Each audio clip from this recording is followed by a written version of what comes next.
अर्जुन अपनी बनाई हुई लाइनों के अंदर ही अपनी लाइफ जीता था। मल्लेश्वरम की शांत गली में उसके पड़ोसियों के लिए वह बस पड़ोस वाला रिसर्च फेलो था। वह एक दयालु आदमी था, लेकिन शायद ही कभी लंबी बातचीत करता था। उसकी दुनिया सचमुच उसकी छोटी सी स्टडी के 4 दीवारों के अंदर ही शुरू और खत्म होती थी। ये कमरा उसका सेंक्चुअरी था। किताबें उसकी सबसे भरोसेमंद साथी थी। उनके पन्नों में कहानियां और फैक्ट्स भरे थे। उसका रूटीन एक सिंपल, कंफर्टिंग रिदम था। उठो, पढ़ो, रिसर्च करो, खाओ, सो जाओ। बहुत से लोगों को लगता था कि अर्जुन शर्मीला है। वे कहते थे, वह एक अच्छा लड़का है, बस बहुत रिजर्व्ड है। इमेजिन करो कि तुम्हारा दिमाग एक छोटा, शांत तालाब है। अर्जुन के लिए हर सोशल इंटरेक्शन उसमें फेंके गए पत्थर जैसा था, जिससे ऐसी लहरें बनती थीं जिन्हें सेटल होने में बहुत टाइम लगता था। उसे लोग नापसंद नहीं थे, उसे बस उनकी प्रेजेंस ओवरवेलमिंग लगती थी। एनर्जी, शोर, बातचीत की अनकही डिमांड्स, यह सब उसे इस तरह से ड्रेन करता था जैसे घंटों की इंटेंस रिसर्च कभी नहीं कर सकती थी। उसका अकेलापन दुनिया से भागना नहीं था, अपने अंदर के तालाब को शांत और साफ रखने का एक तरीका था।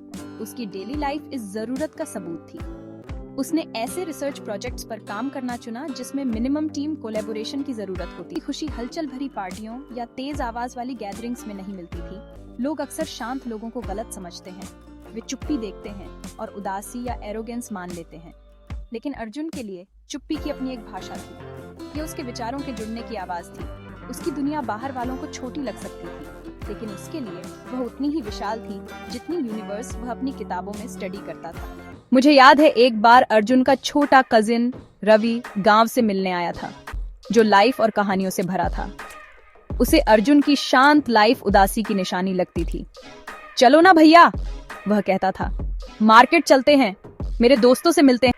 अपनी आंटी को खुश करने के लिए अर्जुन एक शाम रवि के साथ भीड़ भाड़ वाले स्ट्रीट मार्केट जाने के लिए मान गया। जैसे ही वे लोगों की भीड़ में कदम रखे, अर्जुन को अपने सीने में एक जानी पहचानी जकड़न महसूस हुई।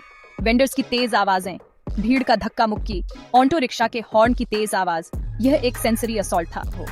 रवि अर्जुन की अंदरूनी उथल पुथल से बेखबर उसे एक दुकान से दूसरी दुकान तक खींचता रहा। उससे पूछा गया हर सवाल, उससे टकराने वाला हर व्यक्ति, हर तेज हंसी उसे एक छोटे से इलेक्ट्रिक शॉक जैसी महसूस हुई। एक शांत कोने में जाने की, बस अपनी आंखें बंद करके सांस लेने की बेचैन इच्छा हुई। उसका दिमाग, जो उसकी स्टडी में इतना तेज और फोकस्ड था, भीड़ के केओस में धुंधला और धीमा हो गया। उसे एक अजीब सा घुटन महसूस हुई। अर्जुन ने एक बहाना बनाया। उसने रवि से कहा कि उसे सिरदर्द है और उसे घर जाना है। रवि के चेहरे पर निराशा साफ दिख रही थी। यह ऐसा था जैसे लंबे समय तक पानी के अंदर रहने के बाद हवा के लिए ऊपर आना। यह एक्सपीरियंस एक साफ उदाहरण था कि अर्जुन ने अपना एकाकी जीवन क्यों चुना। वह समझ गया था कि उसकी सोशल इंटरेक्शन की कैपेसिटी लिमिटेड थी। एक संक्षिप्त मुलाकात में एक शिष्ट परिचित, लेकिन लंबे समय तक की कंपनी उसे अपनी आत्मा तक थका देती थी। केवल शांति और अकेलापन ही उसे रिचार्ज कर सकता था। जानता था कि लोग उसे अजीब समझते थे, लेकिन उसने सीख लिया था कि वह जो नहीं था वह बनने की कोशिश करना किसी भी जजमेंट से कहीं ज्यादा दर्दनाक था जो दूसरे उस पर पास कर सकते थे। उसे अपनी जरूरतों का सम्मान करना था, भले ही कोई और उन्हें न समझे। उसका काम और उसके विचार उसके खुद के एक्सटेंशन थे, और कोई भी आलोचना, चाहे कितनी भी कंस्ट्रक्टिव हो, उसके अस्तित्व की ही आलोचना जैसी लगती थी। वह अपनी पढ़ाई पर ध्यान नहीं दे पा रहा था। पेज पर शब्द धुंधले हो रहे थे, उसके विचार बिखर गए। एक गहरी बेचैनी ने उसे जकड़ लिया। वह अपने ही घर में फंसा हुआ महसूस कर रहा था। वह केवल यही चाहता था कि दुनिया दूर चली जाए। ये डिप्रेशन नहीं था, यह तीव्र मानसिक क्लॉस्ट्रोफोबिया की स्थिति थी। अपने एनवायरनमेंट से दम घुटने जैसा महसूस होना। आखिर में अर्जुन की कहानी उदासी या सोशल फेलियर की नहीं है। यह अपनी नेचर को समझने और स्वीकार करने की कहानी है। वह दुखी आदमी नहीं था। वास्तव में अपनी चुनी हुई लाइफ में उसे बहुत खुशी और पर्पस मिला। उसकी खुशी अकेलेपन की शांत मिट्टी में खिलती थी। उसे लगातार सोशल एंगेजमेंट की लाइफ में धकेलना मछली से जमीन पर रहने के लिए कहने जैसा होगा। उसकी मेंटल हेल्थ उसकी लाइफस्टाइल से अलग नहीं थी। यह उसके पर्सनल स्पेस और उसकी ऑटोनॉमी से गहराई से और अटूट रूप से जुड़ी हुई थी।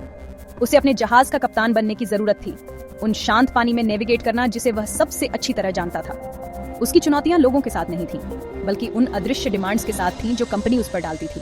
परफॉर्म करने, रिएक्ट करने, एंगेज करने की जरूरत, यही वो चीजें थीं जो उसे ड्रेन करती थीं। वह नेचर से एग्रेसिव या मूडी नहीं था।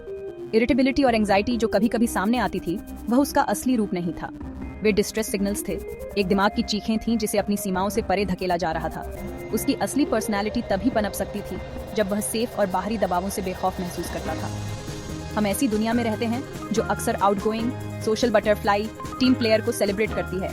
कुछ ऐसे होते हैं जो भीड़ में पनपते हैं और कुछ ऐसे होते हैं जो अकेलेपन में पनपते हैं। अर्जुन की जर्नी हमें एक सिंपल लेकिन गहरा सबक सिखाती है, सेल्फ अवेयरनेस का महत्व। उसने अपनी मेंटल और इमोशनल लैंडस्केप को समझा।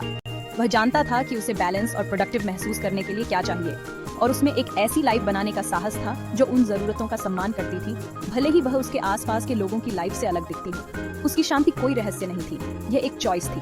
आखिरकार अर्जुन की कहानी एम्पैथी के लिए एक शांत अपील है। यह हमें किसी व्यक्ति के बिहेवियर की सतह से परे देखने के लिए कहती है।